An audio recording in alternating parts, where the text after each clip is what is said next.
Hi friends, నేను explain చేసిన టాపిక్స్లోని important bits ఈ వీడియో ద్వారా అందిస్తాను. ఈ బిట్స్ మీ ఎగ్జామ్కు ఉపయోగపడతాయి. అలాగే క్వశ్చన్స్ ఫార్మేషన్ ఎలా ఉంటుందో మీకు ఒక ఐడియా రావడంతో పాటు మీరు ఎంతవరకు జాగ్రఫీ క్వశ్చన్స్కు ఆన్సర్స్ చేయగలరో మిమ్మల్ని మీరు చెక్ చేసుకోవచ్చు.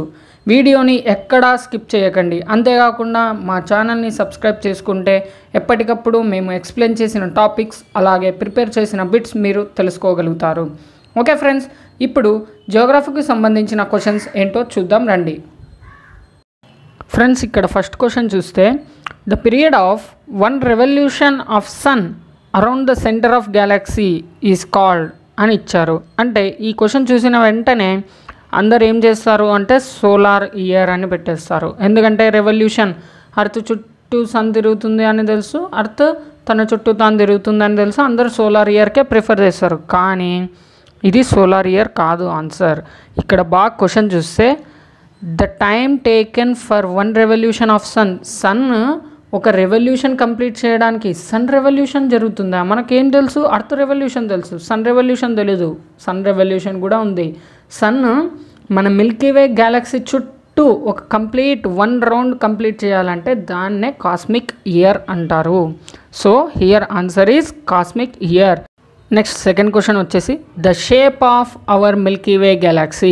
మన గ్యాలక్సీ ఏదైతే ఉందో మిల్కీవే గ్యాలక్సీ దాని షేప్ అడుగుతున్నారు. అంటే లార్జ్ బ్యారెడ్ స్పైరల్ షేప్ లేదా స్పైరల్ షేప్ అని కూడా మనం చెప్పుకోవచ్చు. Third question if there is no sun the colour of the sky would be. అంటే ఒకవేళ సన్ లేకపోతే మన స్కై కలర్ ఏ కలర్ ఉంటుంది అని అడిగారు. అంటే ఇక్కడ మనకు ఏవైనా 4 కలర్స్ ఇచ్చి అందులో ఒక కరెక్ట్ ఆన్సర్ ఇస్తారు. అదేంటో మనం తెలుసుకోవాలి. First of all sky colour మీకు తెలుసు కదా, బ్లూ కలర్లో ఉంటుంది. ఎందుకు బ్లూ కలర్లో ఉంటుంది అంటే సన్ నుంచి వచ్చే లైట్ రేస్ మనకు 7 కలర్స్ని ఇస్తాయి. ఆ 7 కలర్స్లో ఎప్పుడైతే లైట్ అర్త్ అట్మాస్ఫియర్ని ఎంటర్ అవుతుందో due to molecules in air or అట్మాస్ఫియర్లో ఉన్న మాలిక్యూల్స్ కారణంగా మనకు ఎక్కువ బ్లూ లైటే స్కాటర్ అవుతుంది. స్కైలో ఎక్కువ బ్లూ కలరే స్కాటర్ అవుతుంది. సో అందుకనే మనకు స్కై అంతా బ్లూ కలర్ కనిపిస్తుంది. వేరే 7 కలర్స్లో మిగిలిన కలర్స్ అంతగా కనిపించవు మనకు. కానీ ఇక్కడ ఏం అడుగుతున్నారు అంటే ఒకవేళ సన్ లేకపోతే స్కై కలర్ ఏముంటుంది అని అన్నాడు. అంటే సన్నే లేకపోతే ఇంకా 7 కలర్స్లో ఏ కలర్ కూడా ఉండదు కదా. సో ఎంటీ బ్లాక్ కలర్ ఉంటుంది. So our answer is black. Next question who discovered Saturn rings అని చెప్పారు. సాటర్న్ చుట్టూ రింగ్స్ ఉంటాయని చెప్పాను కదా, ఆ రింగ్స్ని ఐడెంటిఫై చేసింది Galileo. Next question on 21st June the day light is seen at the north pole about అని అడిగాడు. అంటే 21st June అంటే కరెక్ట్ ఆ డేట్ మీకు గుర్తుందా? సమ్మర్ సాల్స్టైస్ ఉంటుంది. అక్కడ సూర్యుడు డైరెక్ట్గా నార్థన్ హెమిస్ఫియర్ మీద ఎక్కువ సమయం పడడం జరుగుతుంది. అంటే డే టైం ఎక్కువగా ఉంటుంది. సో పూర్తిగా నార్త్ పోల్ దగ్గర ఎక్కువగా డే లైట్ ఎంత టైం ఉంటుంది అనేసి అడిగాడు. 24 hours ఆన్సర్. అంటే 21st June సమ్మర్ సాల్స్టైస్ టైంలో నార్త్ పోల్ దగ్గర అసలు నైట్ టైమే రాదు, డే టైమే ఉంటుంది. 24 hours మనకు డే టైమే ఉంటుంది అక్కడ. నెక్స్ట్ క్వశ్చన్ వచ్చేసి why Japan is called as land of rising sun. జపాన్ని ల్యాండ్ ఆఫ్ రైజింగ్ సన్ ఎందుకంటారు అంటే జపాన్ మనం చూసుకున్నట్లయితే ఈస్టర్న్ సైడ్ ఉంటుంది. పూర్తిగా ఈస్ట్ సైడ్ ఉన్న ఫస్ట్ కంట్రీ. ఎందుకంటే సో అక్కడ అర్త్ రొటేషన్ జరిగినప్పుడు first of all sun rise ఎవరికి రీచ్ అవుతాయి అంటే జపాన్ కంట్రీకి రీచ్ అవుతాయి. సో దట్స్ వై జపాన్ని ల్యాండ్ ఆఫ్ రైజింగ్ సన్ అని పిలుస్తారు. మన next question comets revolve around. అంటే కామెట్స్ దేని చుట్టూ తిరుగుతాయి? కామెట్స్ సన్ చుట్టూ తిరుగుతాయి. This is our answer. Comets revolve around sun. ఇంకొక క్వశ్చన్ హేలీ కామెట్ ఎన్ని ఇయర్స్కి ఒకసారి వస్తుంది అంటే 76 yearsకి ఒకసారి. నేను చెప్పాను ఎక్స్ప్లెయిన్ చేసేటప్పుడు. Okay, next question reddish planet in our solar system. Reddish planet అన్న వెంటనే మార్స్. ఇది నైట్ చూసినప్పుడు కూడా మనకు రెడ్ కలర్లో అపియర్ అవుతుంది. అందుకే మార్స్ని రెడ్డిష్ ప్లానెట్ అంటారు. Inside sun energy produces due to. ఇది మన next question. Inside sun energy produces due to అంటే సన్లో ఎనర్జీ ప్రొడ్యూస్ అవుతుంది కదా, ఆ ఎనర్జీ ఎలా ప్రొడ్యూస్ అవుతుంది అని అడిగారు. అంటే ఇది హైడ్రోజన్ హీలియంగా ఫ్యూజన్ అవ్వడం కారణంగా సన్లో ఎనర్జీ ప్రొడ్యూస్ అవుతుంది. ఆ ఎనర్జీ మనకు లైట్ అండ్ హీట్ రూపంలో అందుతుంది. మెయిన్ ఆన్సర్ వచ్చేసి due to fusion of hydrogen to helium. Main దీనికి కారణం హైడ్రోజన్ హీలియంగా ఫ్యూజన్ కావడం. Next question, among all planets which planets does not have satellites అని అడిగారు. అంటే ఏ ప్లానెట్స్కి శాటిలైట్స్ లేవో మనం సెలెక్ట్ చేయాలి ఆప్షన్స్లో.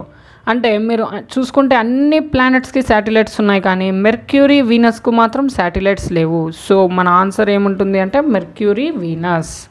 ఆప్షన్స్ కన్ఫ్యూజ్ చేయడానికి మెర్క్యూరీ, ఎర్త్, వీనస్, శాటర్న్ ఇలా కన్ఫ్యూజ్ చేయడానికి ఇస్తారు.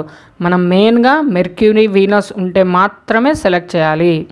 లేదా మనకు ఆప్షన్ సింగిల్ ప్లానెట్స్ ఇచ్చారనుకో, మెర్క్యూరీ, అర్త్, జూపిటర్, శాటర్న్ ఇలా ఇస్తే ఉంటే మనకు ఆప్షన్స్లో మెర్క్యూరీ ఉంటుంది లేదా వీనస్ ఉంటుంది, అదే సెలెక్ట్ చేసుకోవాలి. Next question, in which planet sun rise in the west and sets in the east. అంటే మన సోలార్ సిస్టంలో ఏ ప్లానెట్లో సన్ రైజ్ వచ్చేసి వెస్ట్ డైరెక్షన్లో అంటే పడమరన సూర్యుడు ఉదయిస్తాడు, తూర్పున సూర్యుడు అస్తమిస్తాడు, ఏ ప్లానెట్లో అని అడుగుతున్నారు. మన ఆప్షన్ వచ్చేసి Venus is the correct answer. Where the sun rise in the west and sets in the east, Venus. Next question, summer solstice on southern hemisphere occur on. అంటే సదరన్ హెమిస్ఫియర్లో సమ్మర్ సాల్స్టైస్ ఎప్పుడు ఏర్పడుతుంది? Friends చూసారా, ఇలాంటి confused questions కూడా అడుగుతారు. మెయిన్గా ఇప్పుడు మనం చదివేటప్పుడు నార్థర్న్ హెమిస్ఫియర్లో summer solstice June 21, winter solstice December 22 అని చదివింటాం. మ్యాక్సిమం ఈ డేట్సే గుర్తుంటాయి నార్థర్న్ హెమిస్ఫియర్. కానీ వాడు ఏమడిగాడు, సదరన్ హెమిస్ఫియర్లో సమ్మర్ సాల్స్టైస్ ఎప్పుడు అని అడిగాడు. అంటే దానికి రివర్స్. అంటే సదరన్ హెమిస్ఫియర్లో summer solstice December 22, winter solstice June 21. ఇది గుర్తుపెట్టుకోండి, వైస్ వర్సా ఉంటాయి ఇవి రెండు. Next question, the place which has longest day and shortest night on June 21 is అని అడిగాడు. అంటే June 21 రోజున పగలు సమయం ఎక్కువగా రాత్రి సమయం తక్కువగా ఉన్న ప్లేస్ ఏది అని కింద మనకు కొన్ని ఇంపార్టెంట్ సిటీస్ నేమ్స్ కానీ కంట్రీస్ నేమ్స్ కానీ ఇస్తారు. అందులో మెయిన్గా ఇక్కడ చూస్తే June 21 లాంగెస్ట్ డే అన్నాడు. సో ఎక్కువగా లాంగెస్ట్ డే June 21 రోజు అంటే సమ్మర్ సాల్స్టైస్, అది నార్థరన్ హెమిస్ఫియర్లో అని మీరు గుర్తుపెట్టుకోవాలి. సో ఇక్కడ ఆన్సర్ నార్థరన్ హెమిస్ఫియర్లో ఉన్న కంట్రీస్ కానీ సిటీస్ కానీ ఏది ఉందో చూడాలి ఆప్షన్స్లో, అదే మన కరెక్ట్ ఆన్సర్ అవుతుంది. సో దీనికి ఆన్సర్ ఇచ్చిన ఆప్షన్స్లో నార్థరన్ హెమిస్ఫియర్లో ఉన్న కంట్రీ కానీ సిటీ కానీ ఏదైతే ఉందో అదే మన answer.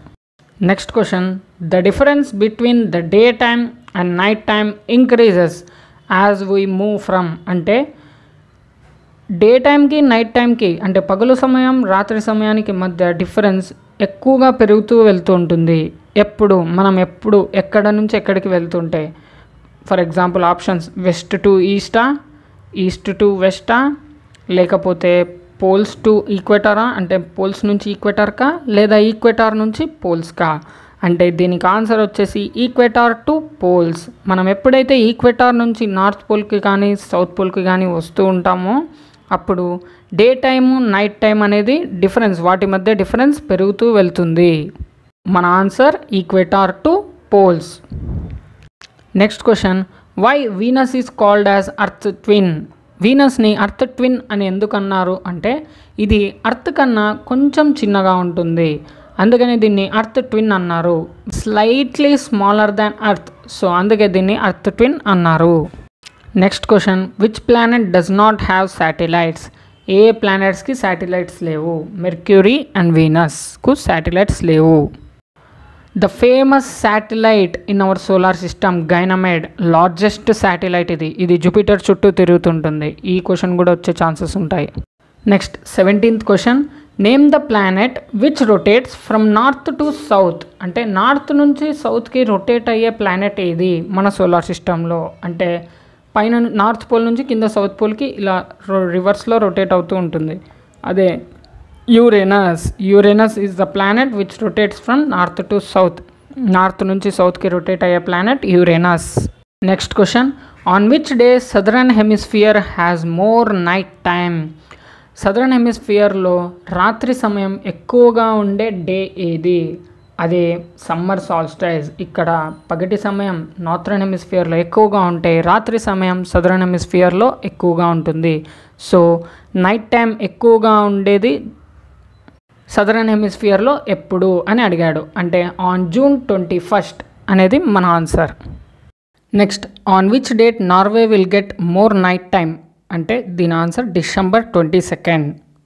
Last question, during revolution Earth reach nearer to the sun, this is called as perihelion. అంటే రెవల్యూషన్ టైంలో అర్త్ కొన్నిసార్లు సన్కి దగ్గరగా వస్తుంది, దాన్నే పెరిహేలియన్ అంటారు. అది కూడా ఎప్పుడు అంటే January 3rd.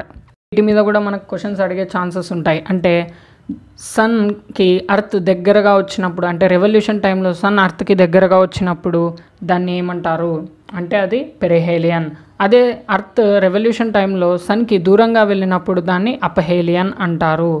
పెరిహేలియన్ డేట్, అపెరిహేలియన్ డేట్ కూడా అడగవచ్చు. పెరిహేలియన్ డేట్ అడిగారనుకోండి January 3rd, అపహేలియన్ డేట్ అడిగారనుకోండి July 4th అని సెలెక్ట్ చేసుకోవాలి. Thank you friends.